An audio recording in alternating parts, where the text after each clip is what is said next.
Yekîtiya mîmar û mühendîsên Diyarbekirê îdia dikin baxçeyên hevserê talanek mezin rû dide.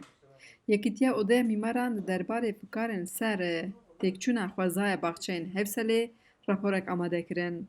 Hate gotin Sûr û baxçeyên Hevselê mîrata dîrokî ye û nasnameya bi hezaran salan a bajêr e ku hevdû geş û pêşxistin e. Lê bi müdaxeleyên piştî şerê xendexan bi rûxandina şeş taxan, avakirina xaniyên nû taybetiya deverê di xwe de nahewîne û ji nasnameya resen jî dûr ketiye.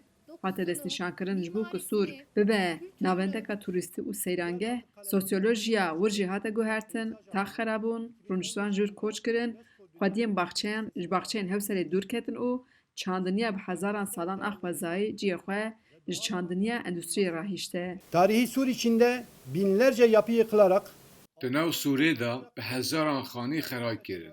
Li di nav 6 salan da tenê 650 xanî lê kirin. Li heta niha xwediyên projeyên xaniyan jî nikarin pestên wan xaniyên sosret bidin.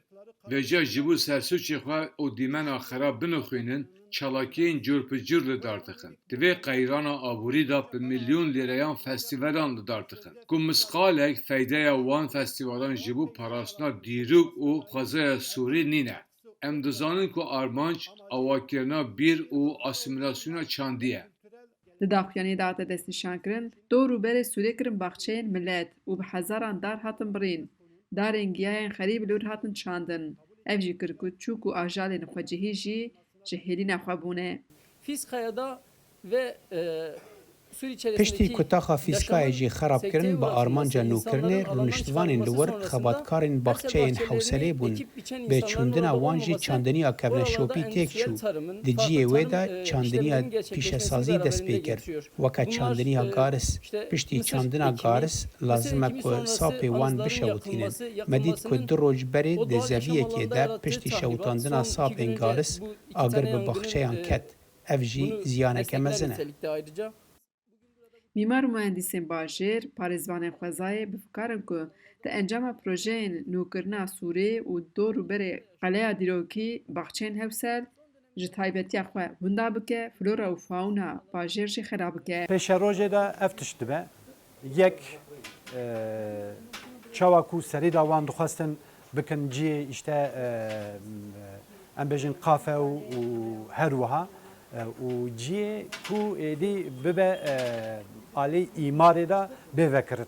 Niyetkî wanî heye. Pêşa rojê de eger em vî tiştê pêşî lê negirin, pêşa rojê de liwa wê bîna derkevin, wê hotel wê liwa rabin û liwa hêşînayî tu ewkekî zî wê nebe ji vî arazî em dibêjin işte mekanê tu ji eslê wî derxî û wî bikî tiştekî din anêdî.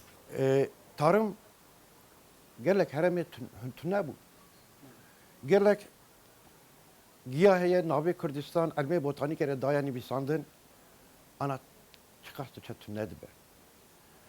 Gelek heywan, gelek çivîk tune dibe. Girîng wan heywanan, wan giyan Kurdistanî ye.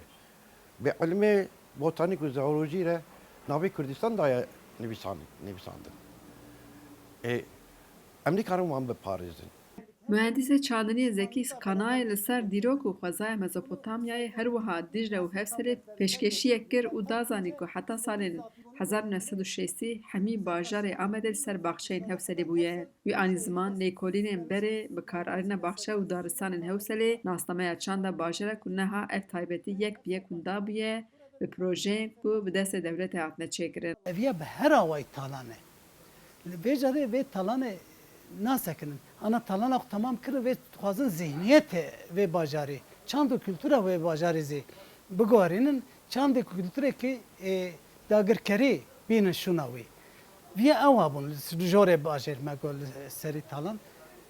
Hewsel zî bi hezar salan e çandekî xwezayî heta roja îro hatiye darê wî, çivîkekê wî, kûsiyê wî, bexê wî, gumgumokê wî hemî bi hezar salan e li van deran dijiyan. Bana çıkırın, işgal kırın, beci dar û berê wan jê kirin, ser navê Millet Bahçesi çîm dahi çayîra wî çûn îthal rulo çayîr hanin danîn. Darê berê rakirin, darê no çûn hanîn. insan eli ve kadera kirin.